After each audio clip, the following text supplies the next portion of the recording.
Bonjour à toutes et à tous et bienvenue dans notre nouveau podcast sur 8e étage. Donc cette semaine, notre journaliste Michael Faujour nous a emmenés au Guatemala à la découverte de Diversity, un parc d'attractions pour enfants un peu particulier. Vous pouvez d'ailleurs découvrir ce grand reportage en cliquant sur le lien dans la description du podcast. Et avec nous, pour en parler, eh bien, nous avons Michael Faujour. Bonjour Michael. Bonjour. Alors avec toi, on va aborder la situation au Guatemala de manière un peu plus générale, du coup. On va peut-être commencer par une remise en contexte pour ceux qui ne sont pas très familiers avec le Guatemala et tout ce qui s'y passe. Aujourd'hui, en résumé, on va dire quelle est la situation politique économique du Guatemala.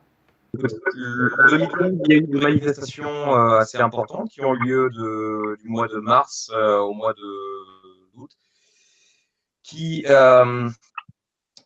qui protestaient contre la corruption dans le pays. En fait, il y a une institution créée par l'ONU qui a été implantée en 2009, qui s'appelle la CICIG, c'est-à-dire la Commission internationale contre la corruption et l'impunité au Guatemala, et qui a pour charge ou pour mission d'accompagner le ministère public dans des enquêtes sur ces thématiques, donc la corruption et l'impunité. En 2015, des scandales importants ont été mis à jour, des affaires importantes de corruption qui impliquaient jusqu'aux plus hautes sphères de l'État, en particulier la vice-présidente, qui était une sorte de mélange pour représenter un peu ce qu'elle peut incarner, ou ce qu'elle incarnait à l'époque, une sorte de mélange de Nadine Morano, de Rachida Dati et de Sarkozy, si tu veux. Donc, une sorte d'arrivisme un peu, voire très vulgaire, en fait, et très nouveau riche.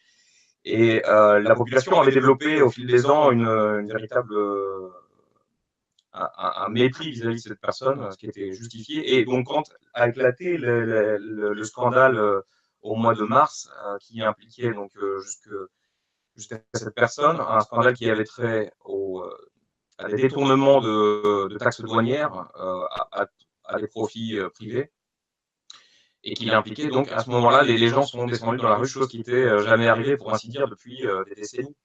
C'est un pays qui a connu 4 décennies de guerre civile, entre 60 et 96, et qui n'a pas vraiment une culture démocratique très ancrée. C'est-à-dire qu'on n'a pas le sens de la confrontation d'idées, etc. Par conséquent, les gens sont descendus dans la rue. D'autres scandales ont été mis à jour qui impliquaient d'autres ministres dans la foulée. Et au total, la majeure partie du gouvernement a démissionné, et le président acculé a fini à son tour par démissionner au début du mois de septembre 2015. Son mandat n'était pas encore achevé, mais bon, les élections présidentielles devaient arriver peu de temps après. Elles ont conclu, ou elles ont oui, conclu à l'élection de Jimmy Morales, qui est un comique qui n'avait aucune expérience, qui n'avait jamais exercé un mandat politique, et qui a été élu en fait surtout sur la base du rejet de la classe politique dans son ensemble, parce que ce n'était pas seulement le parti au pouvoir qui était mouillé, c'était aussi les autres partis en concurrence. Donc il a été élu en fait surtout parce que les autres étaient rejetés et mouillés dans des affaires de corruption. Mais au total, ce qu'il représente lui, c'est la reconduction d'une alliance entre des militaires d'extrême droite qui ont eu des postes importants durant la guerre civile, et d'entrepreneurs d'une tendance libérale, voire libertarienne en fait. Donc au total, ce type qui était censé être élu, et ça a été l'objet de sa campagne, sur le rejet de la corruption, s'est avéré en fait très rapidement être aussi corrompu que les précédents, et la situation n'a absolument pas changé.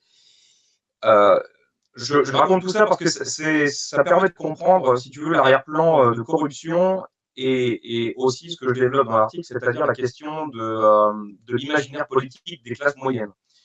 Un bouquin de Virgilio Álvarez Aragón, qui était sorti il y a 1 an ou 2, que j'avais chroniqué pour le Monde diplomatique, mettait ça en avant, c'est-à-dire cette idée que l'imaginaire des classes moyennes urbaines en particulier, est extrêmement est assez droitier, favorable non pas tellement à l'égalité sociale, mais plutôt à une sorte de modération dans la corruption. Si tu veux, elle avait atteint de tels degrés d'impudence que ça en était devenu obscène. Mais je ne pense pas que fondamentalement la société dans son ensemble soit prête aux conséquences d'une lutte totale contre la corruption. C'est-à-dire que la corruption, quand elle touche un corps social, c'est comme une sorte de cancer qui métastase un corps entier. Tant et si bien que si la corruption était évidemment obscène et atteignait des proportions démesurées dans l'élite, chez les élus en particulier, elle touche aussi des strates sociales plus basses. Fondamentalement, le problème de la classe moyenne, c'est que elle est assez marquée par le racisme à l'endroit des indigènes, et que fondamentalement, elle est plutôt d'accord avec le consumérisme et le capitalisme. Et c'est surtout que même s'il y a des rejets, comme le formulent certaines personnes dans l'article, vis-à-vis de ce consumérisme, il y a surtout un accord de fond avec cette économie-là et une incapacité à penser autre chose. Et les manifestations qui se sont représentées, qui se sont pensées comme étant une révolution, n'ont été en fait une sorte de soulèvement sans capacité de proposer une alternative. D'accord. Et on a eu un naufrage idéologique qui est finalement celui du Guatemala, mais qui est de toute façon celui plus général du monde entier depuis les années 80, c'est-à-dire le recul des idéologies de gauche au profit de l'absence d'alternative, pour parler comme Thatcher, hein, il n'y a pas d'alternative, qui serait devenu le credo dominant et qui empêche de penser comment créer autre chose. Alors justement, je vais revenir sur certains points. Tu le disais, quand il y a eu cette affaire de corruption qui a éclaté en 2015, ça a été une des premières fois où les Guatémaltèques descendent dans la rue pour protester contre tout ça. En plus, Morales, quand il a été élu, ça a été vraiment ce côté, il a surfé sur ce côté anti-corruption, justement. Aujourd'hui, il est aussi visé par des affaires de corruption.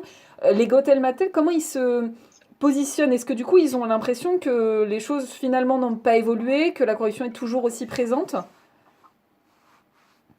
Ils en sont conscients. La corruption, c'est dans un pays comme le Guatemala, et à mon avis, il y a beaucoup de pays dans le monde qui sont comme ça, c'est quelque chose qui est quotidien. C'est-à-dire que la corruption, ça va du fait de payer un agent de la circulation, de lui payer un bachiche pour pas avoir d'amende à payer, ou payer, je sais pas, quand tu vas faire la queue au centre des impôts ou je ne sais où, payer pour que ça aille plus vite. Donc la corruption, ils en sont tout à fait conscients. Les scandales continuent à apparaître. D'ailleurs, c'est assez amusant parce qu'il y a eu un cas comme ça quand j'étais au Salvador, juste avant de rentrer au Guatemala. C'était donc courant février. J'ai lu la nouvelle de l'arrestation de Álvaro Colom, qui était le président qui a précédé Otto Pérez Molina, celui dont je parlais tout à l'heure, qui avait donc été acculé à la démission. Donc lui-même et quasiment tous ses ministres avaient été arrêtés au mois de février cette année pour des scandales de corruption, en fait, mis à jour là encore par la CICIG. Il y avait vraisemblablement eu une sorte d'accord avec le précédent ou un des précédents commissaires à la tête de la CICIG pour ne pas les toucher, puisque le truc avait été implanté en 2009. Colom était à l'époque encore le président. Il a été, je crois, en 2012. Sauf que le commissaire a changé. Et voilà, l'accord ne tenait plus, et donc il a fini par tomber. C'est ça, mais ce sont en fait, moi je me souviens quand j'y étais, grosso modo entre 2012 et 2015, les scandales de corruption, c'était quasiment hebdomadaire, et c'était des sommes souvent très élevées, avec des cas les plus répandus qui étaient comment on appelle ça déjà, les termes légaux, enfin les termes judiciaires m'échappent, mais les marchés illicites, si tu veux, quoi. C'est-à-dire, grosso modo, on refourgue tel marché public à une entreprise de la famille, quoi. Donc les gens, ils en sont évidemment très conscients. La question, c'est surtout comment venir à bout de la corruption. Et alors ça, la CICIG donne l'impression de faire avancer les choses. Et beaucoup sont favorables à ça parce que finalement, beaucoup en ont marre de la corruption, de ce détournement de fonds qui ne va pas pour des écoles, qui ne va pas pour lutter contre la sous-nutrition. Le Guatemala, soit dit en passant, est un des pays les plus affectés par la sous-nutrition dans le monde entier, sous-nutrition infantile. Mais le problème, c'est de voir comment s'y prendre. Et en vérité, il y a un tel rejet de l'État, un tel rejet aussi de tout ce qui est de la fiscalité, par exemple, précisément à cause de la corruption, que finalement, ça fait plutôt avancer un imaginaire libertarien, hostile à l'État et favorable à un État minimal. Donc c'est voir aussi comment la droite crée des problèmes qu'elle est ensuite la seule à résoudre ou à proposer de résoudre. Et donc, on est enfermé dans un imaginaire complètement droitier. Et finalement, le peu de présence des idéaux ou des idées de gauche ne laisse aucune sorte d'alternative, en effet. Et c'est peut-être la grande différence avec le pays voisin qui est le Honduras, ou a fortiori celui, enfin le Salvador, qui, quant à eux, ont au moins une gauche un peu plus présente et plus visible. Au Guatemala, ça n'existe pas, et puis il y a surtout ce fondamental problème de racisme qui fait que, grosso modo, pour le dire, sous un angle révolutionnaire, une révolution s'organise lorsque il y a une conjonction des intérêts de la classe moyenne et de la petite bourgeoisie et du prolétariat. Là, en l'occurrence, c'est assez incarné, disons, par des paysans ruraux et indigènes. Je le fais très schématiquement parce que c'est un peu plus complexe que ça. Et des classes moyennes urbaines, éduquées et souvent blanches ou métisses. Et cette fracture, cette rupture, ce racisme empêche cette conjonction, en fait. Et ce qui fait que les agendas, entre guillemets, politiques des uns et des autres ne se rencontrent pas. Alors, tu en parlais aussi à plusieurs reprises dans ton reportage, tu parles de l'oligarchie qui semble de mise au Guatemala. Est-ce que tu peux nous expliquer comment justement elle s'est développée, puis à quel point elle est puissante?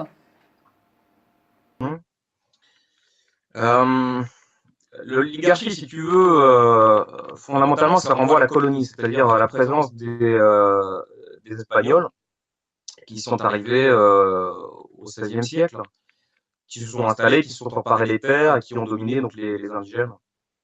Ce sont des familles qui, à la fois, ont quelque chose d'une structure plus ou moins cohérente, et à la fois, il y a des luttes intérieures à cette classe sociale, c'est-à-dire une compétition qui existe entre les familles pour dominer, fondamentalement pour avoir le plus de richesses, etc. Bon, c'est une structuration longue qui remonte effectivement au XVIe siècle. Il y a une auteure qui a écrit là-dessus, qui a étudié la question de la généalogie. Elle s'appelle, je vais vous ici, hop, je vais lui faire un peu de publicité, même si à mon avis ça va pas faire un tabac dans les librairies. Mais donc c'est Marta Casaus Arzu, qui est de la famille d'ailleurs d'un ancien président, Álvaro Arzu Irigoyen, qui a exercé entre 1996 et 2002. Et 2000, pardon. Et donc, ce bouquin s'appelle Guatemala, linaje y racismo, et qui étudie justement les structures familiales et comment, en fait, comment s'est installée une sorte d'aristocratie finalement.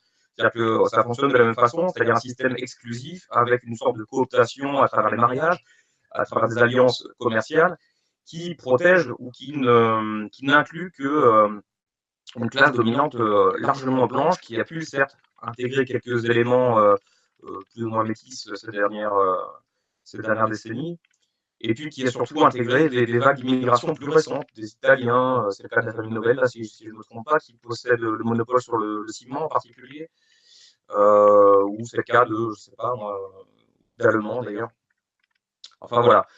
Donc, et comment ça fonctionne? Eh ben, ça fonctionne sur le fait que le pouvoir qu'ont ces gens-là leur permet d'avoir une domination sur l'État directe, parfois en présentant des personnes qui ressortissent de cette classe. Ça a été le cas de Álvaro, Arzu Irigoyen entre 1996 et 2000, ou bien de Oscar Vergé Perdomo entre 2004 et 2008, qui sont des présidents issus de l'oligarchie. On pourrait dire que ce serait comme si Lagardère en France se présentait, si vous voulez. Et donc, le plus souvent, cependant, ils sont plutôt un peu dans l'ombre, c'est-à-dire que ce sont des personnes qui exercent un pouvoir à travers le CACIF, qui est l'organisation, l'équivalent du MEDEF, si on veut, là-bas, qui a un énorme pouvoir d'influence, qui a des fondations, qui a la capacité de financer des partis. Ça a été le cas en particulier du Parti Patriote qui a été au pouvoir entre 2008 et 2000, attends, je ne me trompe pas, entre 2012 et 2015, pardon, donc celui qui est tombé dans les scandales de corruption. Et bien, ce parti a été largement financé par l'oligarchie. Donc, c'est un pouvoir qui est à la fois politique et c'est surtout un pouvoir économique qui bénéficie, par le biais de ces jeux d'influence politique, de politique fiscale, d'une fiscalité basse, disons. Le Guatemala est un des pays qui applique une fiscalité parmi les plus basses du continent. Et en particulier, les oligarques, avec leurs entreprises, bénéficient d'une fiscalité d'autant plus basse. Ça fait partie de stratégie. Bon, là encore, c'est pareil, je pourrais vous citer des bouquins, j'avais fait des chroniques là-dessus. C'est pas un sujet super sexy, la fiscalité des pays centra-américains, néanmoins, ça permet de comprendre comment les oligarques jouent de leur pouvoir d'influence politique pour avoir des lois favorables à leur enrichissement, à l'accumulation du capital. Mais ça vaut pour le Guatemala comme ça vaut pour les voisins centra-américains. Du reste, ça vaut dans pas mal de pays, mais plus ou moins modérés, selon la volonté de l'État, selon la volonté de ceux qui sont à la tête de l'État. Sauf que au Guatemala, c'est un pays qui a une culture extrêmement droitière et qui est entré dans le néolibéralisme, alors même qu'antécédemment l'État n'avait jamais été très fort ni redistributeur. Tant c'est si bien que la violence économique s'y applique d'une façon d'autant plus marquée. Donc voilà ce que je peux dire. Mais ce qui vaut, je le répète, pour le Guatemala, vaut pour les pays voisins où l'oligarchie est quand même remarquablement organisée, peu respectueuse de l'état de droit, et qui a trouvé surtout dans la paix libérale, entre guillemets, enfin libérale c'est vite dit d'ailleurs, ce serait très contestable comme mot, mais disons dans l'apparence d'une démocratie libérale, dans l'apparence d'une démocratie représentative, a trouvé le moyen de poursuivre ou d'atteindre les mêmes fins qu'elle obtenait antécédemment par la guerre et par la terreur. Donc on joue là de ce que Chomsky appelle le consentement, c'est-à-dire ou ce que Gramsci appelle l'hégémonie culturelle. Et l'hégémonie culturelle, elle passe par leurs médias, elle passe par des trucs comme Diversity d'ailleurs, et qui permettent d'obtenir un consentement des classes moyennes qui sont finalement celles qui sont la clé des élections. Alors justement, bon là, je pense qu'on a posé un bon paysage sur le Guatemala. Diversity, est-ce que finalement ce genre, enfin ce parc, est-ce qu'il détonne vraiment dans le paysage guatémaltèque ou est-ce qu'au final c'est pas étonnant de voir ce genre de parc se développer? Pour moi, c'est absolument pas surprenant. En vérité, si on pense aux lieux de loisirs, pour beaucoup de gens, quand ils veulent sortir avec leurs enfants, ils n'ont pas beaucoup d'alternatives. C'est-à-dire, souvent, c'est Pollo Campero, qui est une sorte de KFC, ou bien c'est les fast-foods, si tu veux, répondent un peu à ce besoin d'espace de loisirs, d'espace de jeu qui n'existe pas dans l'espace public, ou qui n'existe quasiment pas. On ne trouve pas de square, on ne trouve pas de trucs avec des toboggans, des bacs à sable comme on en trouve chez nous. Si on va se promener dans la nature, c'est aussi au péril d'être agressé. Ce qu'on retrouve dans l'imaginaire politique, finalement, c'est le peu de sens de l'intérêt public, peu de sens du partage et peu de sens de la collectivité et du commun. C'est d'ailleurs en fait quelque chose de très marqué dans les comportements quotidiens. Il y a un égoïsme qui est absolument prodigieux. C'est marqué dans l'incapacité aussi d'avoir une conversation d'échange assez houleux. Car nous, comme Français, qui avons une culture de débat démocratique très marquée, on passe tout de suite pour des gens agressifs quand on affirme une opinion. C'est-à-dire que c'est un pays où il y a une peur, en quelque sorte, de la confrontation d'idées et où on est plutôt dans l'évitement que dans l'acceptation du débat démocratique. Tant et si bien que la parole d'autrui et même la présence d'autrui sont pas entre guillemets valorisées. On a créé une société où chacun vit pour soi. L'urbanisme le montre. Il y a énormément de grilles. Les maisons sont ceintes de murs, surmontées de barbelés ou de tessons de bouteilles coulées dans le ciment. Bon, bref, tout ça montre qu'on est dans une société où finalement l'espace public n'est pas un espace valorisé. Et donc les espaces de jeu n'existent pas. J'ai des amis qui ont quitté le pays parce qu'ils se disaient je veux pas grandir dans un pays où ma gosse ou pour aller me promener avec ma gosse dans la nature, il faut que j'engage un garde armé avec un fusil à pompe, quoi. Je me souviens que quand on allait avec des potes randonner dans la montagne, c'est pareil, il fallait bon, on l'a pas toujours fait, mais parfois engager un garde armé. Récemment, quand je suis allé au Salvador, d'ailleurs, c'était ça. On était un groupe d'une quinzaine ou une vingtaine de personnes. Et on a engagé un flic. Ah, c'est pas un flic, c'est plutôt un garde privé. Non, d'ailleurs, c'était des flics non, c'était des flics. Bref, pour aller simplement se promener, pour aller simplement se baigner dans des sources. Donc, finalement, le truc, c'est que au Guatemala, l'État a été à ce point détruit sur son caractère redistributeur ou sur sa capacité à œuvrer pour le bien commun que ce ne sont que les initiatives privées qui répondent à ces besoins de loisirs. Et donc, fatalement, c'est des trucs comme Diversity où là, véritablement, on est dans l'obscénité de l'hégémonie culturelle qui se fomente dès l'enfance. Mais il y a d'autres lieux de loisirs où on est dans des parcs d'attractions et tout est payant. Donc, Donc du coup, on imagine bien aussi qu'il n'y a pas toutes les classes de population qui peuvent y accéder. les plus misérables, évidemment, n'accèdent pas à tout cela. Après, les classes moyennes, je sais pas. Je crois que pour certaines classes moyennes indigènes, par exemple, le fait d'aller au Pollo Campero, donc une sorte de KFC local, qui appartient d'ailleurs à l'oligarchie, qui appartient à la famille Gutiérrez. C'est leur sortie du dimanche, quoi. Ce qui était intéressant dans le cas de Diversity, c'était que ils trouvaient le moyen de faire venir des pauvres à travers des mécanismes de, je sais plus comment ils appellent ça, la responsabilité sociale des entreprises. Donc, c'est-à-dire qu'ils cherchent aussi à conquérir les esprits au-delà de la seule classe moyenne. Mais c'est un pays où quand même il faut se représenter que 60% de la population vit soit dans la pauvreté. Je crois que le taux de pauvreté doit être à 54%, c'est-à-dire 54% de la population qui est sous le seuil de pauvreté. Euh, et où grosso modo 60% vit avec une activité informelle ou au chômage. Donc évidemment ça limite la portée de ce type d'initiative. Néanmoins, je pense que pour l'oligarchie, c'est un marché suffisant pour faire tourner leur business. Est-ce qu'il est en lien avec le Kids Mondo c'est un parc du même type du coup. Alors je crois qu'il est à la fois au Liban, Turquie, Russie, Jordanie, Qatar, Australie. J'avais vu en tout cas au moins, j'en oublie peut-être. Mais est-ce qu'on sait ils sont liés? Parce qu'a priori c'était absolument le même fonctionnement. Eh ben, écoute, à ma connaissance, non. Après, il y a peut-être eu, je sais pas dans quel sens ça s'est fait, enfin chronologiquement, lequel est apparu en premier, mais il y a certainement eu l'un, le second qui est arrivé a vu le premier et a dit bon voilà, c'est une très bonne idée, je vais le développer chez moi et c'est probablement le Colombien qui s'est dit je vais faire comme Kids Mondo. Je suppose que c'est quelque chose comme ça. D'accord. Je crois pas qu'il y ait de lien entre les deux, quoi. En tout cas, ouais, tu le disais, bon, on a ce côté, effectivement, pas peu de loisirs développés, donc un parc comme Diversity a forcément son côté attrayant pour les familles.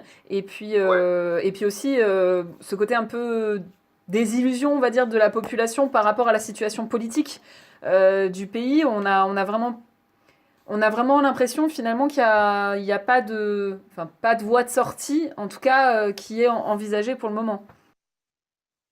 Malheureusement non, en effet, c'est ça le problème, quoi. C'est que si on jette un œil un peu aux partis, aux forces en présence, euh, il n'y a pas de proposition de gauche, ne serait-ce qu'une solution sociale libérale passerait quasiment pour du communisme. C'est-à-dire quand on lit la presse de droite, on tombe sur ce chantage pitoyable où, grosso modo, soit on accepte les choses telles qu'elles sont, et effectivement, le Guatemala a des indices assez intéressants en termes de, comment dire ça, d'investissement, si tu veux.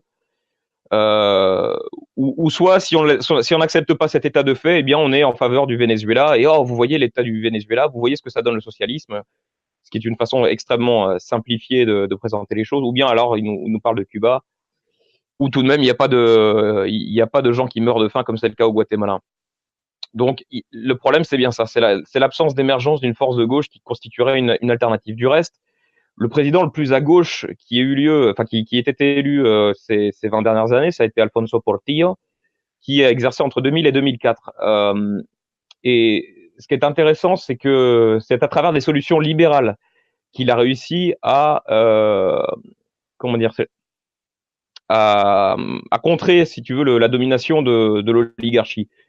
En l'occurrence, il a tout simplement ouvert à la concurrence certains secteurs qui étaient réservés à des monopoles privés, en particulier le ciment, ce qui ne lui a jamais été pardonné, et raison pour laquelle lui, qui était corrompu, mais certainement pas moins que les autres, certainement pas davantage que les autres, quant à lui, a été condamné.